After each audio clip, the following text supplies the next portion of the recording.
Las cosas que la gente que empieza siempre pregunta es decir, ¿por qué se necesita técnica? Y dice, pues porque no vas a tener tiempo de pensar. Claro. Cuando escribas. Claro. Es decir, porque cuando estás haciendo una serie diaria, es decir, el guionista la escribe en 3 o 4 días. Claro. El capítulo correspondiente. Claro. Si es una serie mensual, lo escribes durante 4 semanas. Claro. Pero claro, si es una serie diaria, es que no tienes tiempo de pensar. Simplemente tienes que escribir. Claro. Y si no tienes técnica, es que no sale nada. Claro. Claro, no, en magia... bueno, para un mago esto afecta directamente a la confianza, claro. Si tú tienes un juego... La peor magia que se puede hacer es una magia que además tengas que estar pensando en cómo la haces, ¿no? A mí eso me sucedió en alguna medida, ¿no? Cuando yo dejé de actuar con la misma continuidad que lo hacía en aquel momento, años atrás, yo recuerdo que tenía que salir a actuar, empezaba una sesión de magia o en fin, ¿no? O ya haciendo las mesas y no pensaba en absoluto en el juego se producía, se realizaba, ¿no? Yo no tenía que parar un instante a pensar que tenía que recordar que había de bajar una carta aquí o que tenía que hacer aquello allá o nada, es decir, salía automáticamente, ¿no? Con una fluidez envidiable. Pero eso, claro, es porque llevas haciéndolo 40 veces y porque lo tienes estudiado, lo tienes mamado y lo tienes aprendido, ¿no? Es decir, en magia yo a eso le llamo que las manos, en este caso las que ejecutan o manipulan, en ese sentido saben más que tú.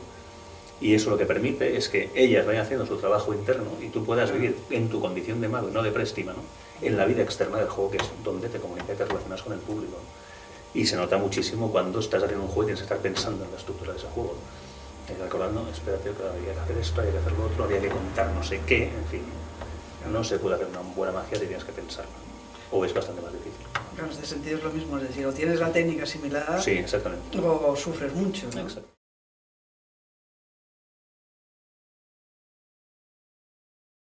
Yo le llamo lectura de derecha a izquierda, es decir, tú haces el juego, ¿no? Que el juego es lineal, ¿no?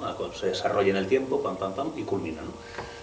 Y entonces una buena forma de ver las implicaciones, o sea, cómo sembrar para enriquecer el mundo que ese juego está creando, era leer al revés, es decir, como ya sé el final, ¿no? Voy retrocediendo y voy viendo qué necesidades podrían ser adecuadas, solventarlas antes. O sea, la tendencia de la magia es a ir solventando el desarrollo del juego según se va produciendo, ¿de acuerdo? ¿No? Entonces no hay, o no tiende a haber una gran cultura del sembrar y recoger, que por ejemplo en narrativa y en cine, por lo que parece, ¿no? Como también como arte narrativo, ¿no? Como en el caso de los guiones, sí tiene, ¿no?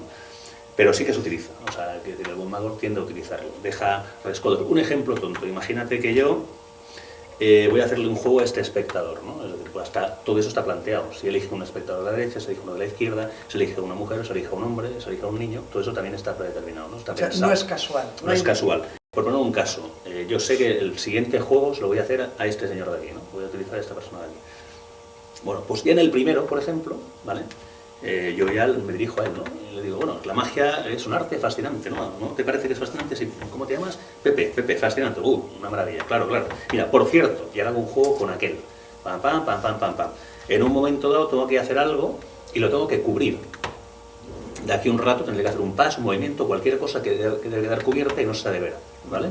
Entonces, una forma, un mecanismo de cobertura o un nubilante, en este caso sería que justo en ese instante le digo, por cierto, Pepe, todo el mundo ya conoce a Pepe, o sea, no tengo que hablar con él y preguntarle ahora que lo necesito, ya lo he preparado para antes, ¿no? De una forma de siembra. En la magia hay que tener una cosa clara, todos los principios que estamos manejando, todo lo que estamos hablando, en la magia funciona, desde luego, en dos dimensiones claramente diferenciadas, que es la vida interna y la vida externa. ¿De acuerdo o no? O sea, tiene un fin dramático, pero también tiene un fin de cobertura, porque al fin y al cabo estamos cubriendo ciertas artimañas, ardides, en fin, ¿no? Y engaños. O sea que siempre cumple una doble finalidad. La presentación en magia nunca es simplemente presentación, ¿vale? Un chiste o el humor en magia nunca es simplemente humor, ¿no? Además está cubriendo, está nubilando la mente del espectador, está orientándolo en una dirección determinada, está controlando su atención. Siempre cumple una doble finalidad, externa e interna.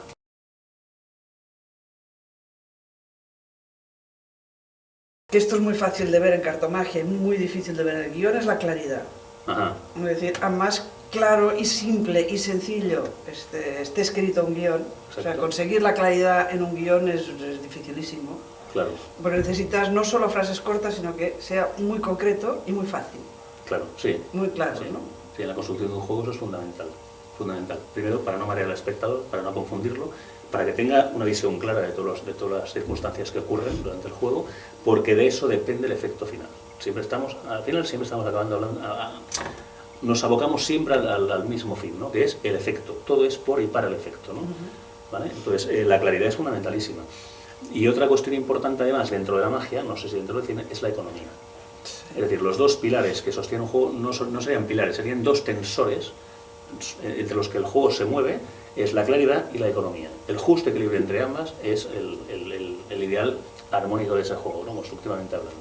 Claridad sin merma de economía, es decir, no por ser más claro, no para ser más claro tengo que meter más mandanga, Claro. ¿vale? Ni economía con merma de claridad, o sea, no por querer ser económico, lo que le resto es claridad externa, ¿no? A la vida externa del juego, que es de lo que depende el espectador para entender e interpretar el juego y seguirlo, ¿no? Y orientarse en él.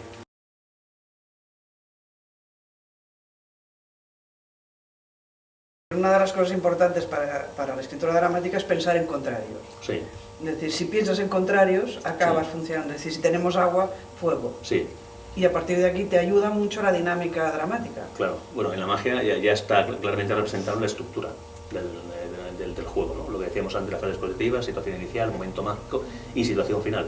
Contraste entre el antes y el después, y cuanto más, mejor, ¿vale? Incluso aplicamos técnicas muy concretas, que los términos no sonarán, pero tipo acciones de continuidad aparente, acciones sedal.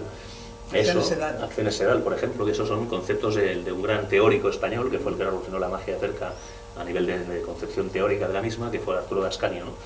Y él, por ejemplo, para que os hagáis una idea, entre la situación inicial y la final tiene que haber un contraste, pero entre medio de esas dos partes sucede algo, ¿no? Que es el momento mágico, que puede ser más largo o más corto.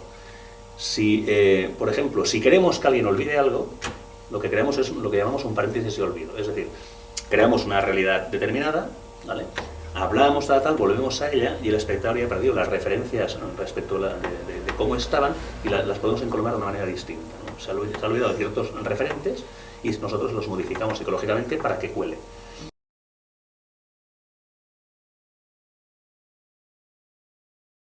Claro, porque suspense también es de alguna forma decir que va a pasar eso y no está pasando.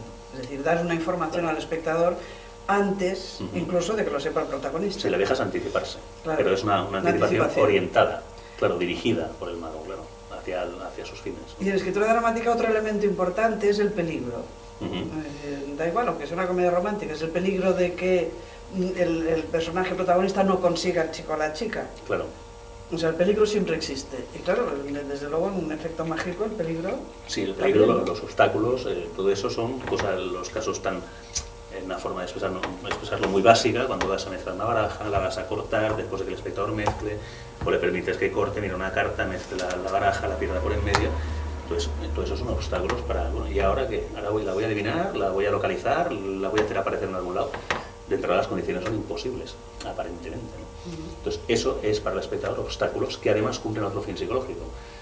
Tienen que estar construidos de tal manera que eso es escuela tamariciana pura 100%, generando además de forma explícita o implícita stops a las soluciones que el espectador pueda poner. Es decir, no basta que esto sea una realidad determinada, sino que además debe implicar también que cualquier alternativa que el espectador se plantee, el mismo espectador la niegue, o ni siquiera se le ocurra, cualquiera de las dos cosas. Es decir, yo anulo con esto cualquier solución que tú te puedas plantear y anulo que se te ocurran ciertas fórmulas, y las que todavía puedan haber ahí latentes, la estructura está pensada, debería estar pensada para crear stops, ¿no? Es decir, me parece, no, por aquí no. Y no solo eso, sino el hecho de que puede ser que no pase, es decir, puede ser que ese efecto no ocurra. Claro, hay claro, de entrada, eso ya parte de los conflictos básicos de la magia, ¿no? Lo que decíamos antes de magia versus realidad o magia versus espectador. Es decir, la magia tiene un conflicto propio en su naturaleza, intrínseco a su naturaleza, que no es la misa, que es que atacas las leyes de la naturaleza, es decir, ocurren cosas que las leyes de la naturaleza niegan, las que no son comunes a todos, dicen que no pueden ocurrir, ¿no? Y sin embargo ocurren. Ese es el conflicto prioritario, básico de cualquier sistema de magia, ¿no? Sí. Y que está ahí, que es evidente, ¿no? Hay que respetarlo, hay que cuidarlo, es decir, hay que hacerlo de tal manera que ese conflicto surja y se muestre, ¿no? Claro. Porque depende de cómo no, parece imposible, claro.